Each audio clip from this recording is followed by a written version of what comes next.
All right, so we're diving deep into Stoicism today. Sounds heavy. It is, but it's not just like dusty old philosophy, though. Okay, good. We're going straight to the source Cool. with excerpts from STOIC Habits, which is packed with wisdom Nice. from Epictetus, Oh, wow. Marcus Aurelius, Seneca, the heavy hitters. Yeah. So are you ready to see I how ancient wisdom Yeah. can be applied to modern life? Absolutely. I am too. And what's fascinating is that Stoic Habits, Yeah. it doesn't just tell us what these philosophers thought. Yeah. It gives us practical ways to That's down. use their ideas to navigate Okay. our own challenges, Awesome. you know, for Well, today. Let's start with the Stoic definition of happiness then. Okay. Living in agreement with nature. Right? That sounds pretty simple It does. on the surface, Yeah. but I'm guessing there's more to it There is way more to it. than meets the eye. It's not about literally living in the woods, Right. you know? Okay. Think of it like this. Right. Imagine a symphony orchestra. Okay. Each instrument plays its part, Yeah. creating this harmonious whole for Right. Stoics. Yeah. Living in agreement with nature Yeah. means finding your place Okay. in that universal symphony, Right. aligning yourself with reason and order. So it's less about chasing those fleeting pleasures. Exactly. And more about understanding your role in the bigger picture, Yeah. which can be kind of hard to wrap your head around sometimes. And that leads us Yeah. to like a core Stoic principle. Okay. The difference between Right. what you can and Right. can't control. Right. You can't control the weather, I can't. the economy, or what other people think. Especially in today's world. Oh, absolutely. It feels like so much is out of our hands. Totally agree. Right. The Stoics would totally agree. Their advice. Focus your energy on your thoughts, your actions, Yeah. and your judgments. Okay. Your inner world is where your true freedom lies. Mm. Like imagine you spill coffee on your brand new shirt, Yeah. right? Uh-huh. You can get angry, Yeah. which won't unspill the coffee, Right. or you can choose to accept it, Oh, laugh yeah. it off, Yeah. maybe even see it as an opportunity to Right. practice patience. But isn't focusing only on what we can control a bit Okay. passive? That's a great question. Yeah. Stoicism Yeah. isn't about Yeah. passively accepting everything. Yeah. It's about recognizing that your energy is best spent where it can actually make a difference. Okay. It's about choosing a response that empowers you, Yeah. rather than letting external events dictate your emotions. So it's kind of choosing. Now, Yeah. this doesn't mean Stoics thought emotions were bad. Wait, really? Yeah. I always thought Stoicism was all about suppressing emotions. It's a common misconception. Instead of suppressing emotions, Yeah. they sought to understand them. Okay. They saw emotions as stemming from our judgments, Right. not as these external forces controlling us. So it's like instead of saying, Exactly. don't be angry, Yeah. it's more about asking, Yeah. why am I angry? And is this anger serving me right now? It's a much more nuanced, Okay. practical approach Yeah. to managing your inner world. Okay. Speaking of nuanced, Okay. did you know Okay. the Stoics believed Yeah. the soul had 8 parts? 8 parts. Eight. 8. Oh. Okay, I'm intrigued. Like that down. Think of it as the Stoic anatomy of the soul. Okay. The 5 senses. Right. Reproduction, Okay. voice, and intellect. Okay. They're all essential faculties. Gotcha. Notice what's missing, though. Emotions. You got it. Wow. They believed emotions weren't a fundamental part of the soul, Interesting. but rather a kind of intellectual disorder, That's disturbances of reason Okay. that could lead to poor judgment. That's a total mind shift. It is. It's fascinating how Yeah. differently they viewed emotions compared to how we typically think about them today. It really challenges our assumptions. It really does. And it's key to understanding how they approached Yeah. living a virtuous life. Okay. For the Stoics, Yeah. virtue wasn't just some abstract ideal. Right. It was the only true good. So were they talking about the same virtues that we think of today? Well, Honesty? they focused on 4 cardinal virtues: Okay. wisdom, Mhm. courage, Mhm. justice, Okay. and self-control. Okay. For them, Yeah. these weren't just nice qualities to have. They were the path to happiness itself. Unlike other philosophers like Aristotle, Right. the Stoics believed happiness Yeah. wasn't tied to external things Okay. like wealth or status. So you could be happy living in poverty as long as you were virtuous. Precisely. Wow. Virtue is the key, Okay. not your external circumstances. Okay. Now, that doesn't mean they thought material things were bad. Okay. They called them Yeah. preferred indifference. Okay. Meaning Yeah. they weren't essential for happiness, Okay. but having them Yeah. could make Yeah. living a virtuous life a little easier. Preferred indifference. Right. I love that. It's a good one. So it's not about rejecting those things, Exactly. but about understanding that your happiness doesn't depend on them. Yeah, it's a question Okay. of where you place your value. Yeah. What are your preferred indifference? Mm. Are you overly attached to material possessions, status, Yeah. or comfort? Yeah. Or do you prioritize Yeah. cultivating your character Okay. and living in alignment with virtue? That's a powerful question It is. for anyone to ask themselves. Especially since we're constantly bombarded Yes. with messages about what will supposedly make us happy. Absolutely. Yeah. And that's where Stoic practices like morning and evening reflection Okay. come in. Remember, self-awareness is key Right. for understanding our judgments, Yep. which in turn shape our emotions. I'm picturing myself journaling every morning and night, pondering these deep philosophical questions. It doesn't have to be that formal. Okay, good. It could be as simple Yeah. as taking a few minutes each day Yeah. to examine your thoughts and actions, Yeah. to ask yourself if you're living Yeah. in accordance with your values. Oh, Stoic Habits even offers specific prompts and exercises to guide you. so it's less about rigid rituals Exactly. and more about cultivating that self-awareness. Yeah. That ability to step back Yes. and observe your own mind. Yeah. Didn't Marcus Aurelius write about this in Meditations? He did. Yeah. He was a big proponent of reframing negative events. He said, the impediment to action advances action. Mhm. What stands in the way becomes the way. Wow. Instead of viewing challenges as roadblocks, Yeah. he saw them Yeah. as opportunities for growth. So it's like that saying, Exactly. when life gives you lemons, make lemonade, Yeah. but with a stoic twist. This is where Stoicism gets really practical and empowering. It's Yeah. about choosing Okay. how you interpret events Yeah. rather than letting them dictate your emotional state. Right.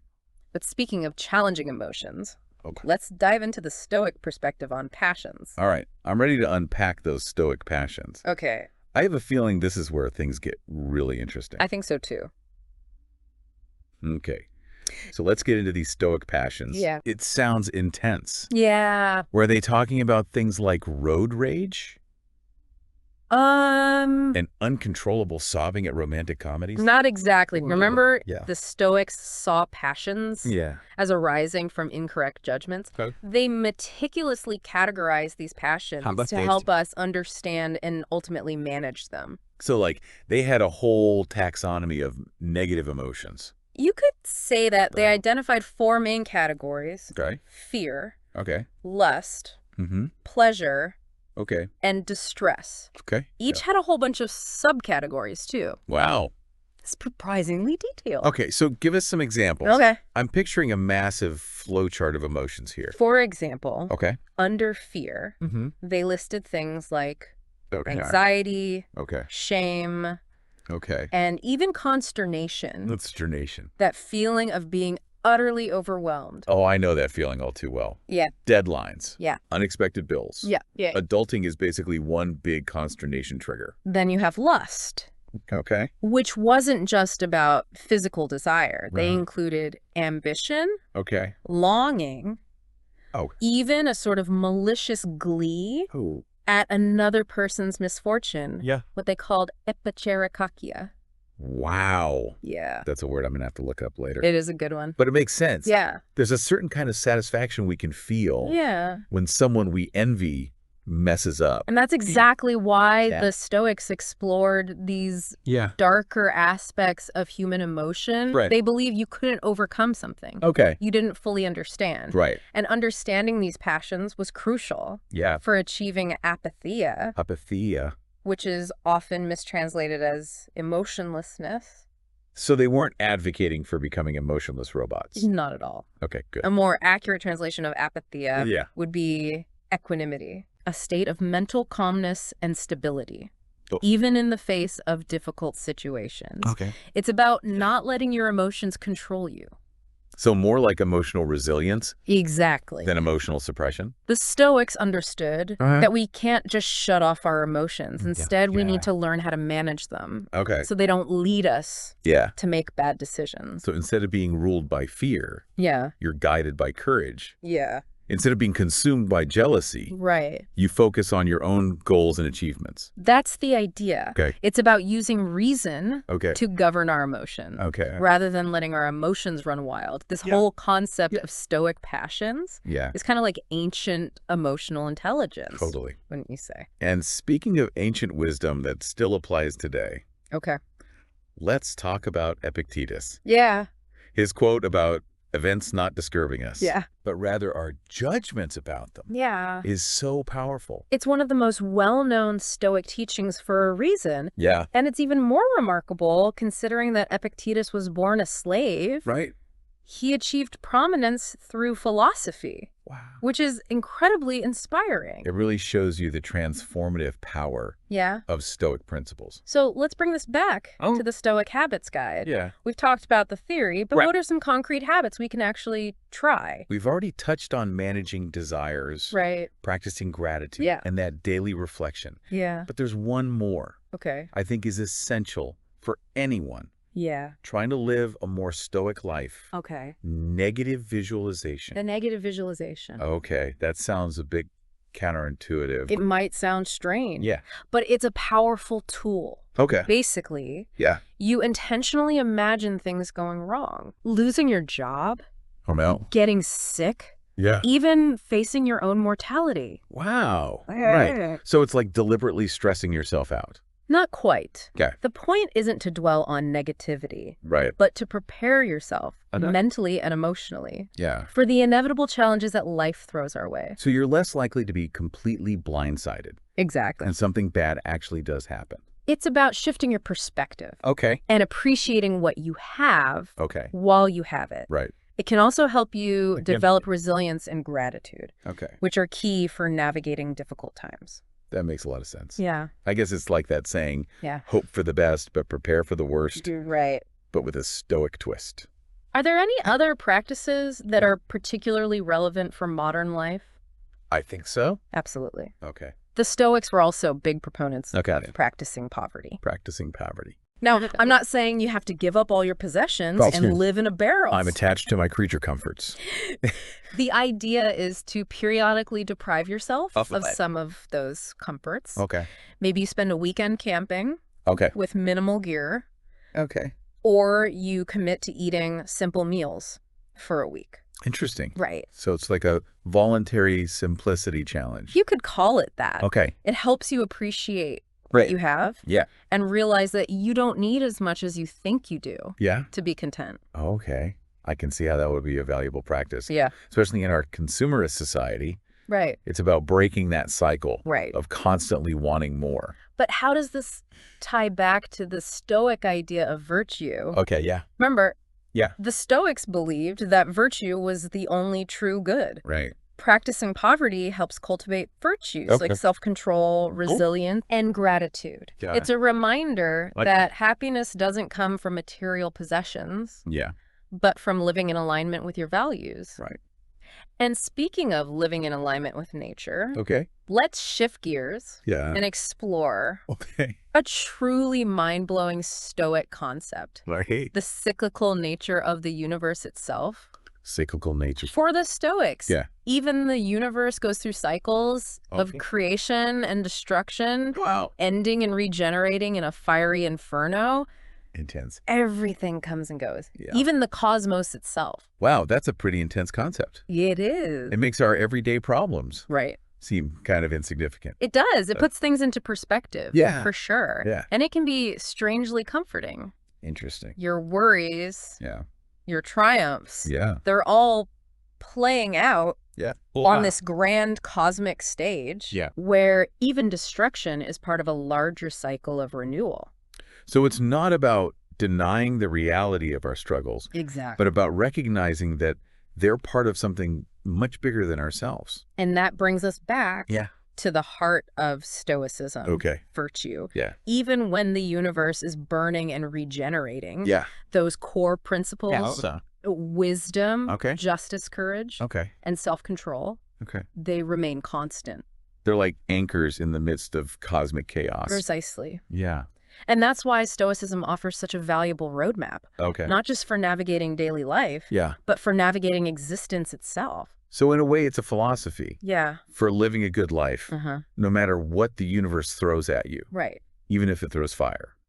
Even then. Wow. Because for the Stoic, Yeah. even destruction is part of the process, Yeah. part of the logos, Yeah. the rational order of the universe. Okay. That's a pretty mind-blowing concept to end on. Yeah. What should our listener be pondering Okay. as they go about their day? Here's what I'd leave them with. Okay. Embrace the cyclical nature of things. Okay. Don't fear change. Okay. Don't cling to what's fleeting. Okay. Instead, focus on what endures, Okay. virtue, reason, Okay. your own inner strength. Beautifully said. And with that, Yes. we've reached the end Yeah. of our Stoic deep dive. But it's just the beginning of your own exploration. Keep asking those big questions. Right. Yeah. Keep challenging your assumptions. Yeah. And keep living in agreement with nature, Yeah. both the one outside your window Yeah. and the one within yourself. Thanks for joining us on this philosophical journey. It's been fun. Until next time, Yes. keep diving deep. Yeah, it's almost like Mm-hmm. having a cosmic cheat sheet, Right. knowing that everything is part of this larger cycle. Yeah. Even the tough stuff Yeah. somehow makes it feel less daunting. It's like zooming out and seeing your life from a Right. whole new perspective. Right. It can be humbling, Yeah. but it's also incredibly freeing. Yeah. It allows you to detach Mm. from those things you can't control Right. and focus on what truly matters. So it's not about becoming indifferent to life's ups and downs, Mm. but about understanding Yeah. that they're all part of this Yeah. grand cosmic dance. That's a beautiful way to put it. And it brings us back Yeah. to that Stoic idea Yeah. of living in agreement with nature, Yeah. not just the nature we see around us, but Yeah. the nature of the universe itself, Right. with its cycles Yeah. of creation and destruction. Okay, so I'm starting to see how this all ties together. Yeah. It's about aligning ourselves with that cosmic flow, Right. embracing the impermanence of everything, Yeah. and focusing on what endures. And what endures Yeah. for the Stoics is virtue, Right. those cardinal virtues. Yeah. Wisdom, justice, Okay. courage, Yes. and self-control. Okay. They're the constants. Yeah. The guiding lights, even amidst cosmic chaos. So even when the universe is going through its fiery rebirth, They do. wow. They're the bedrock of a good life, Yeah. the foundation for navigating any challenge, Yeah. whether it's a spilled coffee Yeah. or a cosmic inferno. All right, I think I'm getting the hang of this stoic mindset. Yeah. It's not about becoming some emotionless sage on a mountaintop, You know. but about Yeah. using these ancient tools Right. to live a Yeah. more meaningful and fulfilling life. Yeah. Right here. Right. now. That's the heart of it. Yeah. It's about taking these ancient insights Yeah. and applying them to your own unique journey. Right. It's about recognizing that you have the power to choose Okay. how you respond to whatever life throws your way. So what's the one key takeaway you'd want our listener to walk away with today? I'd encourage them to embrace Okay. the Stoic concept of amor fati, Okay. a love of fate. Love of fate. It's about accepting what is, Okay. letting go of what you can't control, Yeah. and focusing on living virtuously in the present moment. Okay. It's about finding that Yeah. sweet spot Okay. between acceptance and action. Amor fati. Right. I love that. Yeah, It's a powerful reminder it is. that we can't always choose our circumstances, Right. but we can always choose our response. Right. And that's where our true power lies. Exactly. Yeah. And that's the beauty of Stoicism. Yeah. It's not a rigid set of rules, Right. but a flexible framework Yeah. for navigating life's complexities with wisdom and grace. Well, I think we've covered a lot of ground in this deep dive. Yeah. We've explored the core principles of Stoicism, Yeah. unpacked some practical techniques, and even touched on the cosmic perspective. And it's just the tip of the iceberg. Right. There's so much more to discover Yeah. within the Stoic tradition. So to our listener, Yeah. we encourage you to keep exploring. Keep questioning. Keep questioning. And keep practicing those stoic habits. Right. You might be surprised at Yeah. how much ancient wisdom can enrich your modern life. And remember, Yeah. even when things get tough, Right. even when it feels like the universe is burning down around you, Right. you always have the power to choose virtue, To choose reason. to choose reason. To choose your own inner strength. Thanks for joining us on this philosophical journey. It's been fun. Until next time, Yes. keep diving deep.